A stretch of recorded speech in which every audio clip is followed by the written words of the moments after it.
our clients are more motivated, and we're learning ways to help them create better visions of their goals. And it's helping us too, of really pulling out from our clients what's truly important to them. On today's episode of the Morris Financial Concepts podcast, we're talking to certified financial planner Laura Ryan about recent updates to their financial planning process. Stay tuned.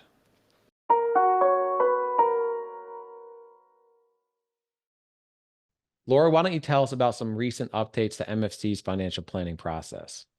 Yeah, I'd love to.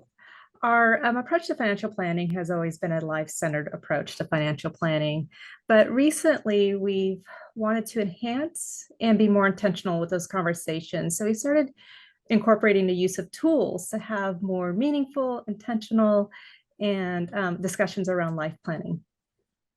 So can you dive more deeper into what the life-centered approach to financial planning is? Yeah, absolutely. Happy to.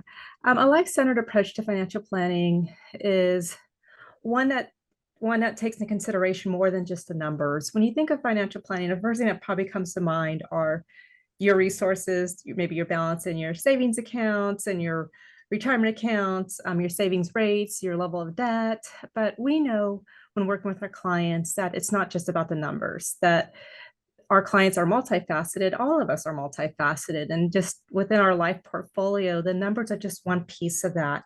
So we have discussions around your sense of community, your family, your health, your leisure, because we know all of those elements and facets have financial tethers.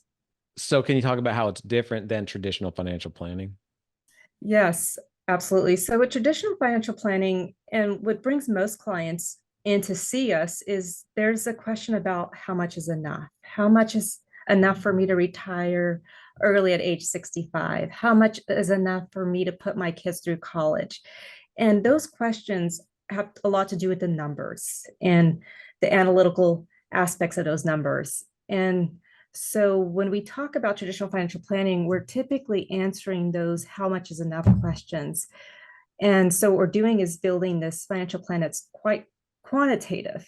Mm. But also with the life center approach to financial planning, how it's a little bit different than traditional financial planning is we're also at the same time creating a financial plan that's much more qualitative, one that focuses on your values, your priorities, the things that really truly matter to you, the things that bring you intrinsic rewards.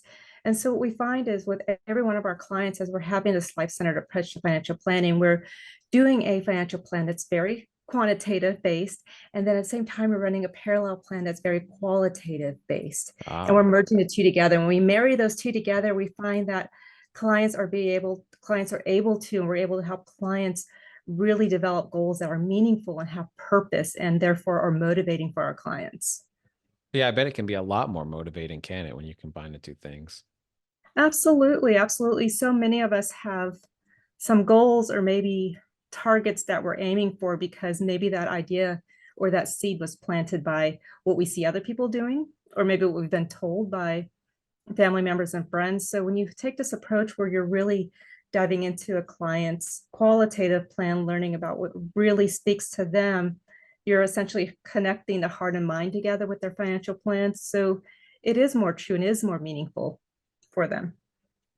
Are there any other reasons you think it's really important to do this type of planning?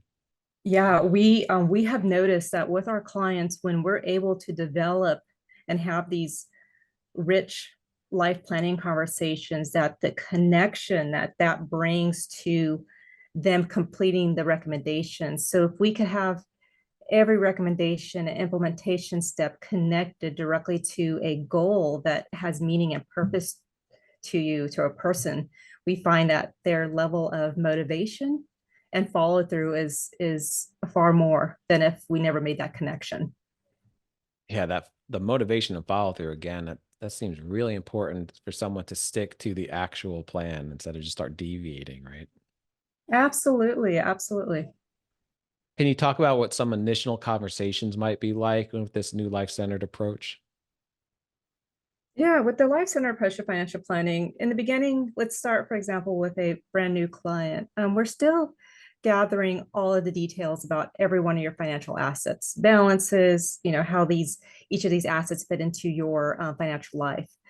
But the initial conversations that we have around the life-centered piece is we'll start with talking about your money memories, how it is that you got to your current perspective and lens around finance.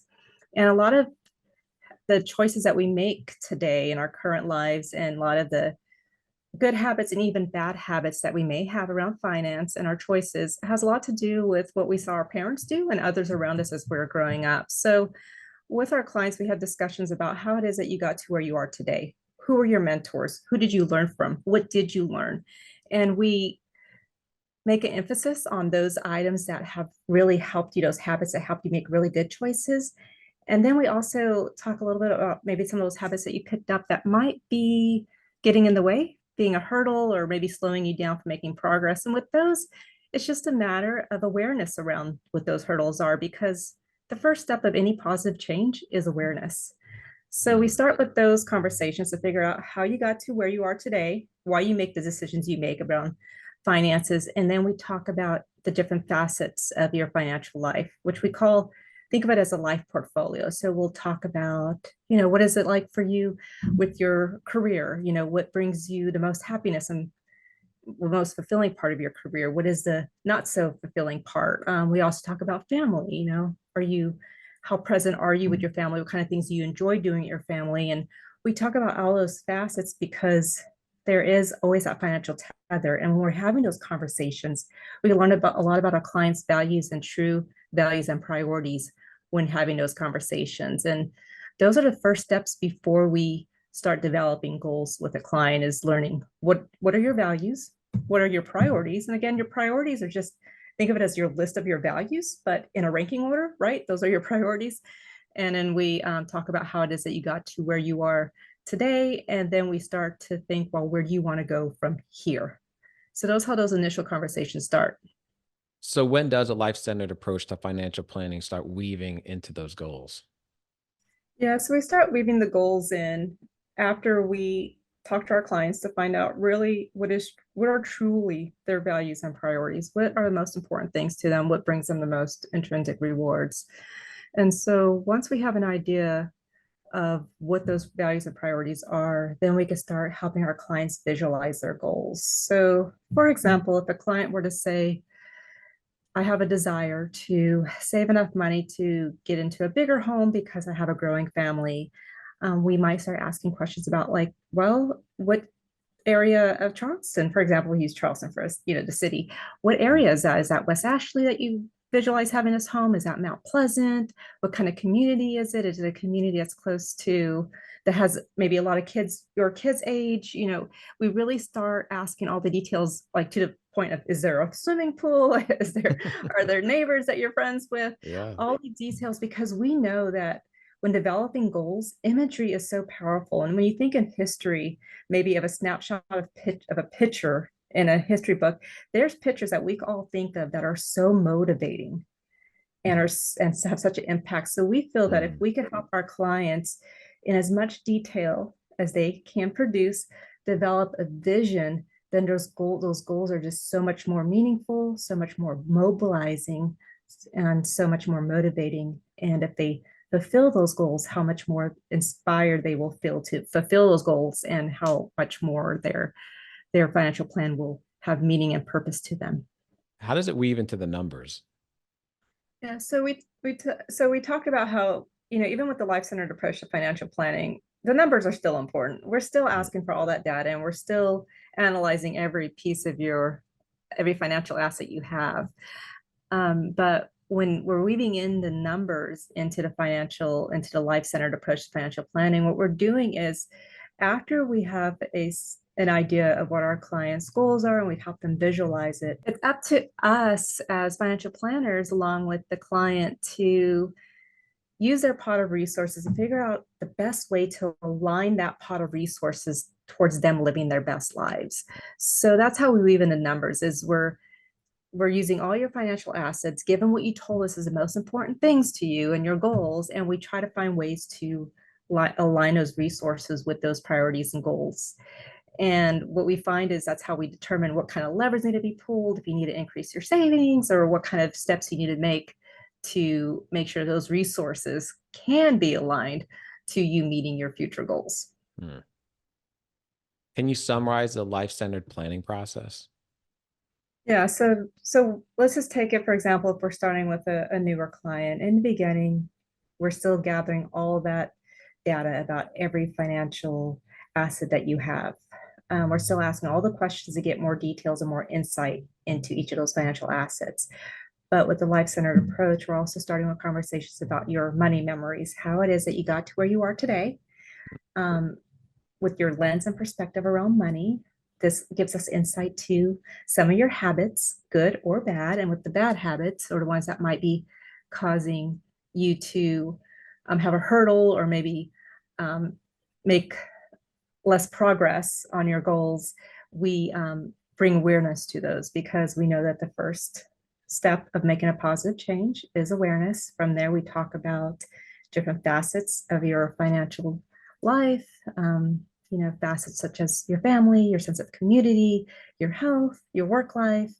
We have deep discussions about those items because we feel that that's where you can help us understand your values and priorities. Once we have a good grasp on what's really important to you and meaningful to you and what brings you the most intrinsic rewards, we start helping you develop goals and visualizing those goals of what it looks like when you, for example, if you're looking at purchasing a new home, and we start helping you visualize what that home is like. If it's that in retirement you want to take more vacations, we start helping you visualize, like, are those annual vacations, are those international travel, what does that look like, who's on these trips with you, who's paying for these trips, are you treating your adult children on these trips. So we help you visualize those goals because we know that imagery is motivating, is very mobilizing, and we do this all because we want you to have a financial plan that is inspiring to you, that has meaning and purpose.